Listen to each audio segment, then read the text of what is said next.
Assalamualaikum. Halo teman-teman, selamat datang di channel Welly Agni.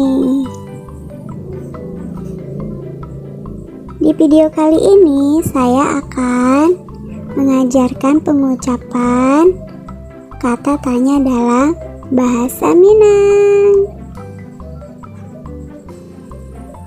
Ayo teman-teman, langsung saja kita belajar.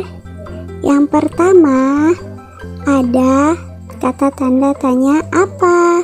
Dalam bahasa Minang itu apo atau a.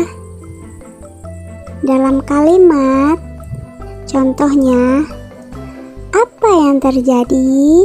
Bahasa Minangnya apo nanta jadi atau a nanta jadi.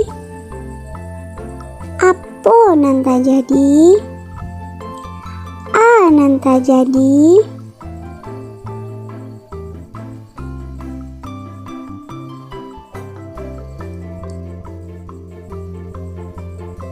Yang kedua contohnya,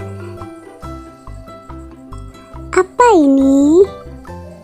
Apo ko, ako, apo ko.